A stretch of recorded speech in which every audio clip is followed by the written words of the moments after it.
Welcome to Max Life Man, your essential YouTube channel, expertly led by our top expert, Dr. Sterling Thorne. Dr. Thorne and his top team from the prestigious Evergreen Peaks Institute bring years of dedicated research and hands-on experience in men's health. We deliver insightful, heartfelt podcasts designed to optimize your health and unlock your best self. They say life after 60 slows down. I say life after 60 begins to sharpen. If you've ever felt your energy dip, your body move slower, or your desire grow quiet, I want you to hear this loud and clear. You are not broken. You are evolving. From circulation and prostate health to intimacy, stamina, and strength, this podcast is your guide to vitality after 60. It's about building a healthy lifestyle, staying active, aging gracefully, and yes, reconnecting with the parts of you that the world said should fade. And if you're ready to start that journey, just try this. Tap the like button. I know it's simple, but I've seen something strange and beautiful. The moment a man says yes to his health, even just by hitting like, it's like the universe responds. More clarity, more energy, more joy, maybe even a bit of unexpected luck. You don't have to believe me, try it. Then watch what starts to shift. And while you're here, drop a comment. What part of your vitality are you reclaiming this year? Let's talk. Let's grow. Let's rise together. The silent damage of inactivity after 60. You know what's sneaky? It's not always the big heart attack or sudden diagnosis that steals a man's strength after 60. Sometimes it's something much quieter, much slower, something like sitting, day after day, less walking, less lifting, less moving. Until one morning you realize your knees are stiffer, your balance is shaky, and your confidence in your own body is slipping. I once had a patient, Robert, 66. Retired early, loved crossword puzzles, didn't feel like walking much anymore. He said, "Doc, I thought I was just relaxing into retirement.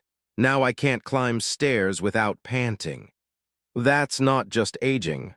That's disuse atrophy. When your muscles, blood vessels, and even hormone production begin to shut down simply because they're not being used.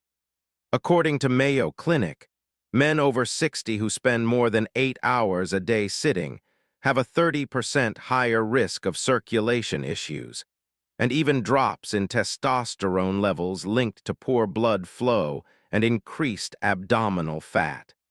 And you know what that means? Poor performance in more ways than one. Now let me ask you this and be honest. How many hours a day do you actually spend sitting down? Watching TV, driving, scrolling, reading. If it's more than 6-8 hours, your body's already adapting in the wrong direction. Speech balloon, drop a comment below and tell me.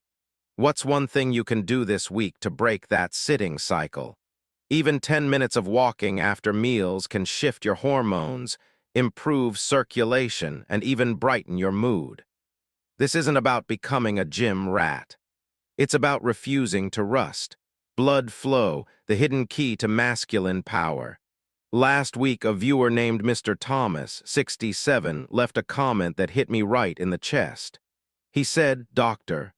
Thorne, I've been eating well and sleeping okay, but the spark's just not there anymore in the bedroom and in life. Could it be my circulation?" Thomas, my friend, you're spot on.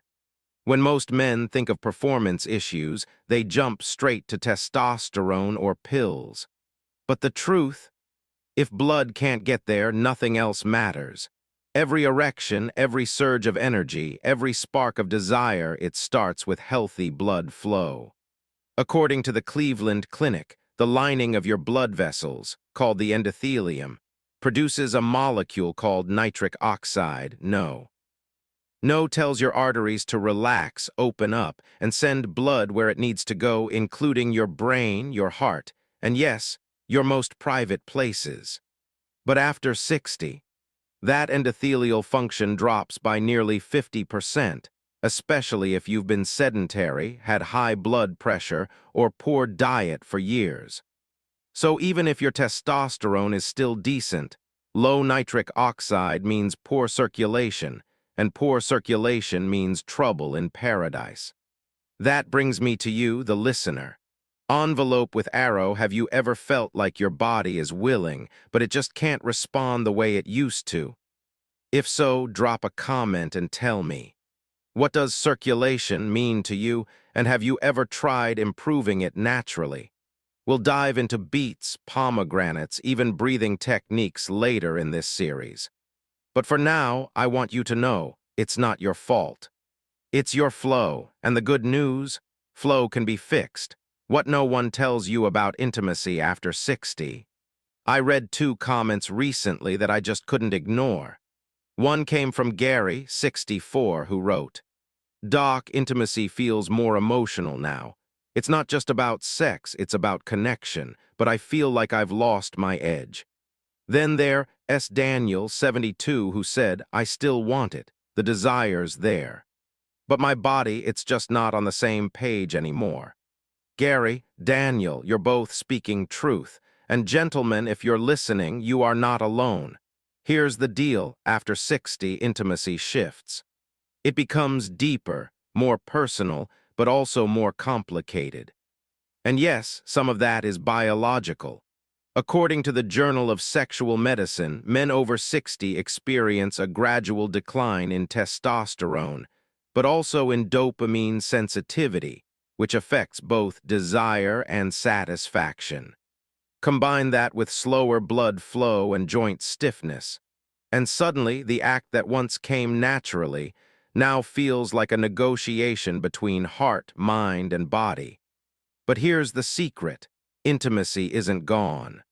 It's just changed shape. What used to be about fire now becomes about warmth. What used to be urgency becomes intention. Speaking, so let me ask you, have you noticed this shift? Is intimacy today more emotional, more spiritual, or just more confusing? Leave a comment and tell me, what does intimacy mean to you now compared to when you were 30? Because the truth is, the men who stay open, honest, and curious, they don't just keep intimacy. They deepen it, and that, my friend, is far more powerful than youth. Enlarged prostate, the midnight wake UP call most men ignore. There's a kind of silence that creeps in after 60. Not the kind in your home, but the kind in your bathroom routine. That quiet moment when you wake up again at 2 a.m., standing in the dark, waiting, hoping.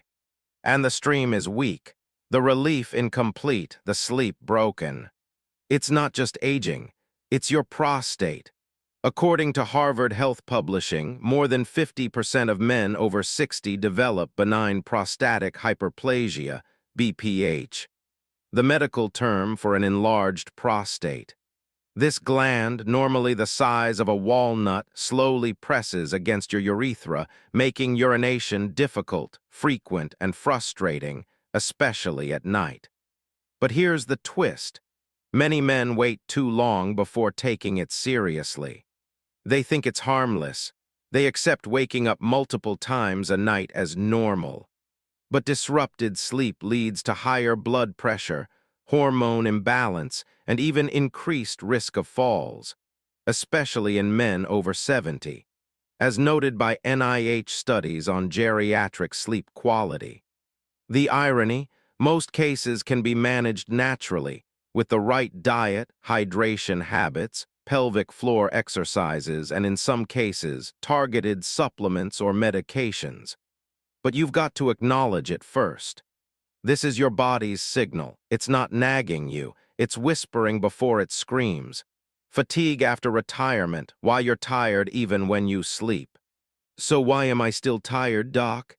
I've retired, I'm not stressed, I sleep more. But I wake up like I've been hit by a truck. I get this a lot, and if that sounds like you, listen closely. Fatigue after 60 isn't just about doing too much. Ironically, it's often from doing too little the wrong way. According to Johns Hopkins Medicine, as we age, our natural cortisol rhythm, the hormone that wakes us up, keeps us sharp, and regulates energy, becomes blunted. Meaning, You can sleep 8 hours and still wake up foggy, dull, uninspired. And if your breakfast is too sugary, your morning's too still, or you don't get morning light, your body never gets the signal. It's time to rise. Here's something simple but powerful.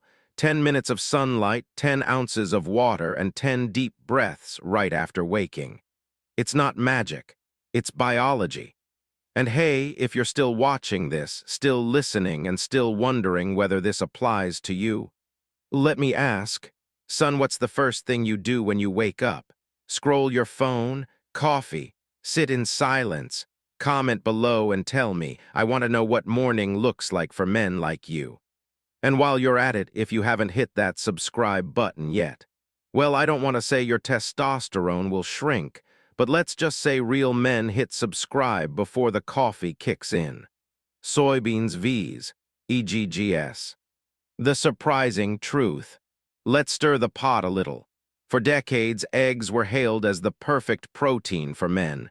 And soy, that was the food of tofu-eating hippies and estrogen-packed horror stories. But now, the science is flipping. First, the truth about eggs. Yes, they're rich in protein. But they're also high in cholesterol, and in some men, especially those over 60 with reduced liver function or metabolic slowdown, this can lead to a buildup of arterial plaque, the very thing that chokes blood flow and lowers performance. Harvard School of Public Health, 2021. Now soybeans, long misunderstood. They contain phytoestrogens, yes. But here's the kicker. Those plant estrogens don't act like real estrogen in the male body. In fact, studies published in the American Journal of Clinical Nutrition show that moderate soy intake has no measurable effect on testosterone levels in men, and may even improve vascular health, reduce prostate inflammation, and help manage body fat. So what does this mean? It means soy isn't the villain. Eggs aren't the hero. And if you're a man over 60 trying to stay sharp, agile, and functional, it's time to look beyond old food myths. Nutrition is no longer about what worked in your 30s. It's about what works now with your changing metabolism, circulation, and hormonal balance. So next time you're at the grocery store, ask yourself, are you fueling your youth? Or your memory of it? Simple ways to eat soy without changing your life. So maybe after that last part you're thinking, all right, Doc, soy's not the enemy. But I'm not about to start eating tofu every day either. Fair, I get it. You've lived 60+ years eating the way you eat. You're not about to go full vegan overnight. But here's the thing, you don't need a total overhaul. You just need one small shift. Speech balloon actually, one of our listeners, I think his name was Leroy, 69, commented, Doc, I'm curious. I ain't touching soy milk, but is edamame okay? Or those little roasted soybeans? Leroy, great question. And to every man thinking the same, yes. White heavy checkmark edamame is fantastic. It's the whole bean, full of fiber and mild isoflavones. White heavy checkmark tempeh is another winner, fermented, easy on digestion. White heavy checkmark, even a handful of roasted soy nuts a few times a week can help balance cholesterol, support prostate health, and boost vascular function, as noted by the Cleveland Clinic's Senior Nutrition Guidelines. You don't need to switch to soy. Just swap something once or twice a week. Replace a processed snack with roasted soybeans. Add tofu cubes to your soup. Try a tempeh sandwich on Sundays. Speaking and now, I'm genuinely curious. What's one healthy food swap you've made or want to make this year? Let's get a conversation going in the comments. You might inspire another man who's been stuck in his habits. How to prevent gas and digestive issues with soy. Let's be honest. The word soy doesn't scare most men because of estrogen. It scares them because of gas. And trust me, you're not alone. Here are some of the top questions we've gotten recently, and I want to answer them straight up. John, 71, from Texas. Doc, every time I eat soy, my stomach blows up like a balloon. Is this normal? Yes, John, and no, you're not broken. Unfermented soy can be harder to digest, especially if your gut microbiome isn't used to high-fiber legumes. But fermented options like tempeh or miso are much gentler. Also, start small, 1/4 cup at a time, not a full stir-fry on day 1. Raymond, 66, from Oregon. What about gas pills? Do they help? Actually, yes. According to the American Journal of Gastroenterology, sympthicone and digestive enzymes taken with soy-based meals can help reduce bloating. But don't rely on pills forever. Your gut adapts over time if you introduce foods slowly and consistently. Lewis, 70, Florida. Can I just avoid soy entirely? Of course, but then you'd also miss out on the benefits for circulation, prostate, and cholesterol. If your body truly rejects soy, there are alternatives like lentils, chia, and flaxseed, which offer similar plant-based benefits.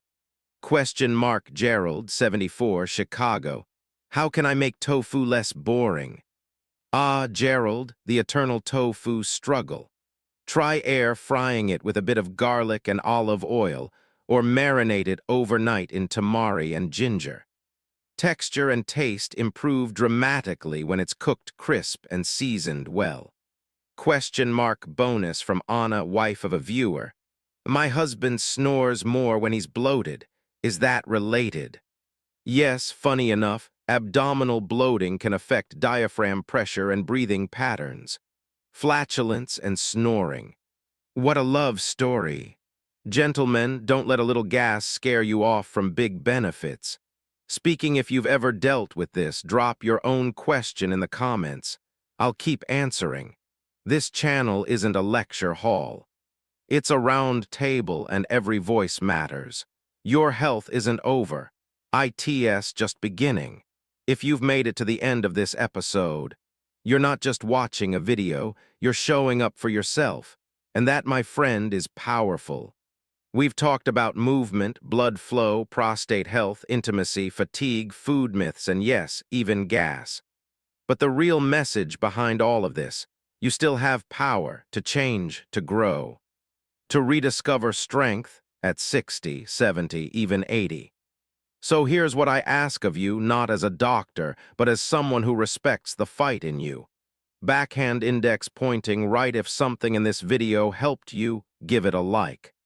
Not because it helps me, but because it shows you that you're choosing action over excuses.